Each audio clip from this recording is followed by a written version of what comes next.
Telling Our Stories to the World is a series from Queensland Writers Centre. We acknowledge the traditional owners of the land on which this podcast was made.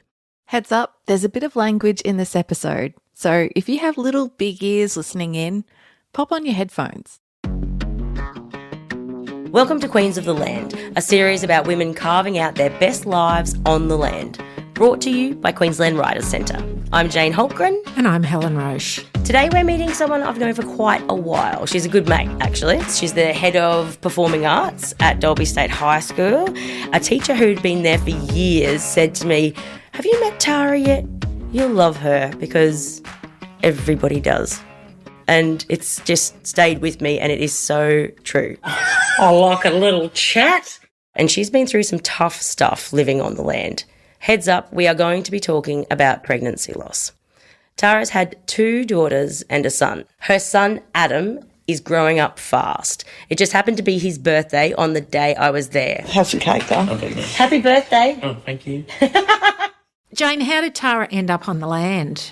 Okay, so Tara, she went to university with a lady named Janet, and a lifelong bestie friendship was formed. Tara got posted out to Dalby, and then Janet would go and visit Tara in Dalby, and that's where Janet met John, who is a Dalby man and an agronomist. And so Janet married John, and John had a best friend, Kieran. And then, the rest is history. And then all 4 of them, Janet and John and Tara and Kieran, just lived their best double dating lives for the next 30 years. When I first came out, before we even got married, Kieran had a piggery.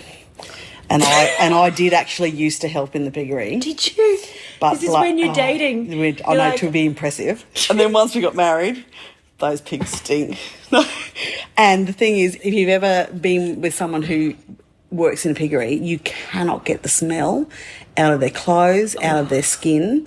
It is. What does it smell like? Like, what is it, like sewage, an abattoir? Oh, God. basically. Oh. And on hot days, and he'd try to get a breeze through, but you can just imagine the stink because the poo and the wee basically fell through slats into like sludge underneath, and then which then could be used as fertiliser. But yeah, they were very stinky. That's not making me feel very happy at all. No. No. That is... I would never eat pork again, I don't think, if I can smell that smell that she's describing. For example, Tara's having a hysterectomy next week, but Tara looks at everything like it's an adventure. So she's like, I'm quite looking forward to it. And we're like, what the fuck? Like, are you having what? She's like, yeah, I've never had a hysterectomy You before. only ever like, get I one. wonder what it's going to be like. And I'm like, we're all like, Go. Like, she's optimistic to a fault. When I heard that story, I'm like, oh my God, that's so you. She's like, I'll go in the piggery. Yeah. I've never worked with shit all weekend, so let's have a go. Eventually, they got rid of the piggery. I think Kieran farms about 1,000 acres. The farm is like, it's too big for one person to manage, which Kieran has been doing all these years, but not big enough to get other people in. Yeah, right. So many of the medium to smaller size farms are just being driven out of business and being because it's too expensive and it's not sustainable. There are certain like families that have lots of branches of the same family have got big family businesses. Yeah, right. They're running it as a business, not as a family farm. And I think that's what we think with Adam, if he wants to be a farmer. Does he want to be a farmer? I think so, probably. Yeah. What we've got is not going to be enough. Yeah. He will have to use it as a start and then try to build. So that size does really matter. That does, yeah. It really does. So many of the people I talk to share a similar story to what Tara just did then. So the wife doesn't necessarily work on the farm, but they have to go and get an income outside of the farm to kind of keep everything afloat because the farm is getting paid maybe twice a year. Wow. I'd never considered that. I hadn't actually thought about when money comes into a farm. But of course, if they're growing things or they're selling pigs, you're only getting paid when you do that. And it was so interesting to think about recent history and women not having rights and the gender pay gap and all of those things. And then there's this kind of situation you've got now where it's women going out and working and having extensive careers of their own. That's the reason that they can still have the farm. Like, it's sort of interesting. I think it's actually a pretty lonely existence for Kieran. I think some farmers do end up pretty isolated. Yeah. Yeah, It's and like- I think the sad thing for farmers like Kieran in situations like we're in is that I deal with people all day. And then I come home and I just want some peace. Whereas he's been on his own all day. So he'd probably like to sit down and have a drink and have a chat. And your tank is And empty. I'm just going, ugh. And like when your husband's gone with farming, Yep. like he's just gone. Oh, yeah. And when the kids were little, it was like being a single mum, because he would be on the tractor until 8 or 9 o'clock at night, and then the kids are in bed by the time he gets home, and you've saved his dinner, but you're exhausted. And it's like one of those things where, in a way, women, when they marry farmers, I guess they conceptually, you can tell them what they're getting into, but they would not, you don't know until You don't you're know there. until you're there. Yeah. There's such specific timing with getting that crop in the ground. We went to a funeral and he missed the window, and it was me saying, but you had to do that, Kieran. You had to go to that funeral. That was really important. But because of that 1 day window can mean the difference. Now the ground's not wet enough. There's not enough moisture left. Like literally 1 day. Yeah. And that's why they can't get off the tractor, and they can't help you unless there's an emergency. Yeah. So you just understand that. Well, we can't go on holidays. Yeah. June, July holidays were the ones I would get a bit excited about because we could that was the downtime. But that's not that's not beach weather, and that's not Really not. They're the shittest ones. That's the shit. And so, like, I can't book anything until the week before, or we'll go and then Kieran will come home from the holiday, okay, yeah, so leave us yeah. at the beach. Which He'd is also come really home, depressing. and get on the farm. Yeah. Oh my goodness. I know. And see, that was the story about Francesca too. Francesca was the baby that Tara lost. And the story of Francesca highlights so many of the things that women in the bush have to struggle with. So I knew a little bit about Francesca and Tara's story, having known her for so many years, but I did not know it in this level of detail. So a heads up, if this is difficult emotional terrain for you, dip out now. So what happened was, at about 8 weeks, I contracted Q fever, which is from animal sheep feces, so it would have been living in the country, cattle in that truck, fucking piggery. cattle truck, or no, that was gone by Okay. cattle truck or sheep truck goes past. If you've got to actually take it into your lungs, and I was very sick at about 8-9 weeks pregnant, and then at about 12 weeks pregnant, I was leaking this brown fluid. Yeah. I had this horrible infection, so I was in hospital, because it was obviously some horrible infection, so they were trying to kill the infection. Yeah. But I was leaking amniotic fluid. Oh, wow. So they offered us a termination and said there's no way this baby can Could they survive. Could they see that, like, at 8 weeks? That was just me being really sick. Yeah. And I remember saying to Mum, that- I'm really worried. I don't Yeah. know how this is going to affect the baby. Yeah. And then at 12 weeks was the bad infection. Holy shit. Then we went to a specialist in Brisbane, and they did one of those very full-on ultrasoundy thing, and he said there's not enough amniotic fluid, so her lungs aren't going to develop properly. And we had to decide whether we would have a termination. And we both went, can't do it, can't end a child's life without knowing for sure what's going to happen. So we hung on. Holy shit, Tara, I never knew that. And I thought, well, we're not religious, so we weren't looking at it from a religious point of view, but we're thinking, no, if it's not meant to be, I will have a miscarriage. If it is meant to be, and if we have a special needs child, which we thought we would probably have, that is what we will have. I think the specialist sent us down to Ronald McDonald House at about 24 weeks. I was doing well. Kieran thought, he'll come home, do some farming. And, of course, I had weird pains in my stomach, like I needed to go to the toilet. Went to the toilet and felt her foot in my vagina and put my hand in and went, oh, my God, that's a baby's foot. Fuck. It was 4 o'clock in the morning, so I didn't ring Kieran. I told Mum. rang the bloody hospital and they said, oh, can you walk down? Obviously, every person I talked to was just the night person, the night call person, and said, I'm at Ronald McDonald House because of this. You know, I really don't think I can walk down the hill to the hospital. So they sent an ambulance and I went in and I was there for ages. And it was funny, like, wasn't funny, but at like 6 o'clock in the morning, finally someone comes in for like an internal exam and she says, oh my God, there's a foot. And I said, oh no. Pretty sure I said that when I came in at 4 a.m. Pretty sure I said I have that. a foot. Can I have a hand, please? So then they went into emergency mode. And then I said, my husband's hours away in Dolby. Can you please ring him and tell him what's going on? So they rang you just after 6, didn't they? And so then poor Kieran missed, and poor me, because I didn't have him there. Totally. Yeah, you got there once I was in recovery, didn't you? Yeah. And she was born, and it was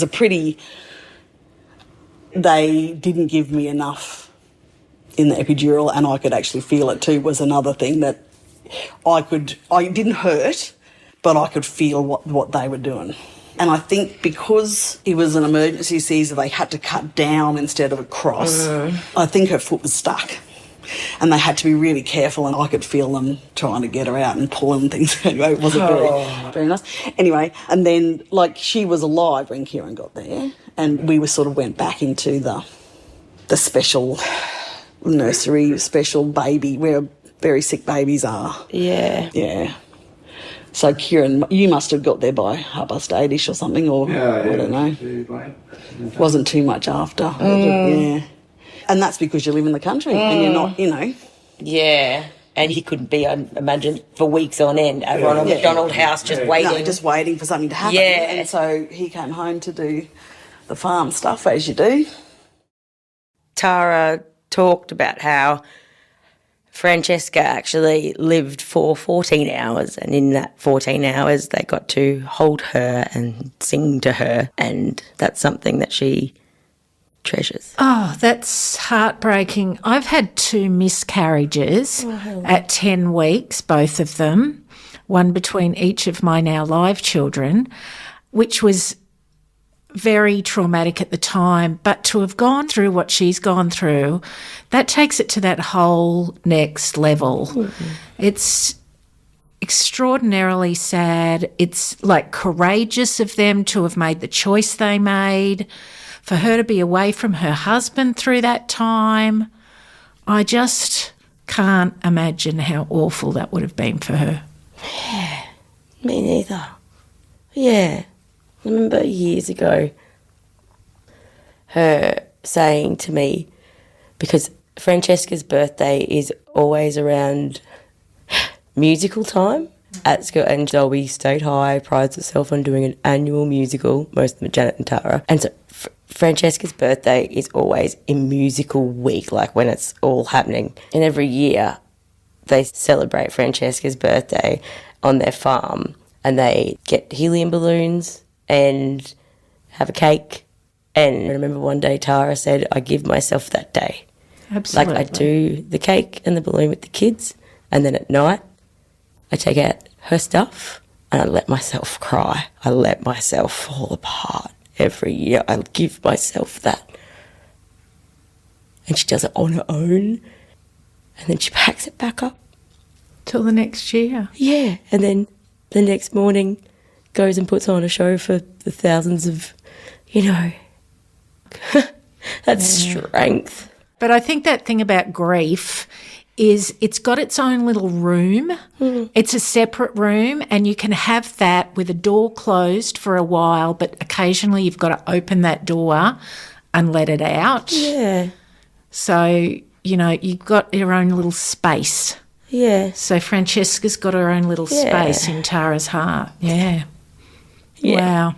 Yeah. Very powerful story. Yeah. I'm really inspired by those two as a couple. Yeah, that could the strength. actually kill some relationships, And it does. If he hadn't have given her the emotional support that she needed after that, she could have shut down, and vice versa, because it was his daughter too. When your husband's on the tractor, he's on the tractor and he can't just stop and get off. Yeah. That's just like in everyday life too, when the kids are little. You miss a lot and I'm on my own a lot because you've just got to be on the tractor. Yeah, that's the thing. You sort of got to work with nature. Yeah, and it does its own thing. You've got a time frame to get stuff done. For all the sacrifices you have to make when you live in the country, there's still so much to love about living on the land. I love the quiet, just all that space. And so I can go for a walk in the afternoon and there's no one else, you know, and you can breathe. And like when we had the crop around the house, like I love that when there's a crop around the house because you just drive home and it's just... that you've done that sort of thing? Yeah. You know, it's green and it's makes you feel good. Or you look out this way and you see the sunset and then there's the green. Yeah. Like it is a very life-affirming way to live. Yeah. And it's funny, Adam, on the way to school one day, said to me, I can't ever go to live in the city, Mum. I can't ever imagine. And I said, you do know how lucky you are. And he said, oh, yeah. It makes me feel just happy for them. That feeling of gratitude that is just like leaking from her voice. Like she didn't grow up on the farm and she didn't grow up in Dalby, but it is so much a part of her and her world. And she can find peace there. Absolutely. And that's a nice thing too. Next week on Queens of the Land, we're meeting one of the few women auctioneers in Australia. You feel like an absolute fool when you're starting. That doesn't go away quickly. And learning how she had to completely reinvent her life after injury. It bloody hurt, but anyway, the job needed doing. You're listening to Queens of the Land, a season of the Telling Our Stories to the World podcast, brought to you by the Queensland Writers Centre and supported by the Queensland Government through Arts Queensland, produced by F&K Media. Stick around to hear what we've got planned for next season of Telling Our Stories to the World. Hi, Laurie J. Welcome to the podcast. Thanks, Helen. Thanks for having me. You're the CEO for the Queensland Writers Centre. Can you tell us what's in the works for next season of Telling Our Stories to the World? Well, it's fingers crossed at the moment. We're desperately looking for that kind of funding for it, but we're very excited by this one. It's Mornington Island. We're looking up in the Torres Strait Island. We're looking at Indigenous and First Nations writers, capturing their stories, how they want to capture them. Really excited, but this is a long way away. So we've got to get our bums up there, get our writers up there, put the tools up in place for those people to be able to capture their stories and then to disseminate them and share it with people. Wow, that sounds so exciting. And hot. Exciting and hot. I'm very excited to be part of that. Now, what's the idea behind Telling Our Stories to the World and how long have you been doing it for? So this cycle is number 3. Mornington will be number 4. We started off with Telling Our Stories to the World as social prescription with Department of Health in Queensland. So we went out into Longreach, Winton, Blackall and McCaldon, and we were looking for people who were struggling with mental health and using the small act of writing to be able to get them talking about their stories. We quickly understood that there's going to be people who can write a postcard for us or tell us a story. And then we found a couple of people who are writers, and that was very exciting. We've got a couple of people now who are published authors from that first wave, and that's from finding them, giving them the tools, like I said, and then they're just off and running with their own stories. So with the postcards, I did this first session myself, and we took a book about the lost crayons, and when the crayons got lost, they sent a postcard back home. So I had all the little kids, and in these towns, you've got children from like 4 years old up to 14, 15 in the same classroom. So you need something that everyone's going to be able to do. So we had them just write 1 or 2 sentences about, I love living in Longreach because, and this is what I do with my family. Then we told them we were going to share this postcards. We're going to post them around the world. And the first year we went to Germany and Japan, and we sent them to classrooms over there, and they wrote stories back as well that we then sent back to those schools. So it really was like a postcard exchange between very different groups of children across the world. This allows us to talk to the children, and the children go, Mum, I really liked this. Take me to the library this afternoon where those trainers are going to be. Then we get to speak to the parents. So it's really a double kind of, it's a folded environment where we start off here with the aim of like, let's speak to the parents about what their worlds are like out here. And do they have any, in this particular instance, mental health issues that we needed to tackle? Second wave was working with climate deniers, so the Department of Science and Environment. Really exciting. You're talking to kids in schools, trying to meet their parents so that we can have that really deep conversation about what does it look like when we tackle climate, when we have to endure it, when we're living with it, it's not going anywhere. So what are those changes? Using the kids to get their mums and dads down to the libraries, and again, the small acts of writing. And we found some great stories that we shared through anthologies and things like that. And then last year? Well, last year was Helen's year. We met with camels, we met with women on their farms, women in rural and regional Queensland in that southeast region. And I think what's really important here was these stories need to be told in their voices. We haven't homogenised these stories. They are very clearly coming from the land of those people and sharing it with the rest of the state, the rest of the country. And now on a podcast. What We're very a excited. wonderful project, Laurie J, and I think everyone should get on board with it.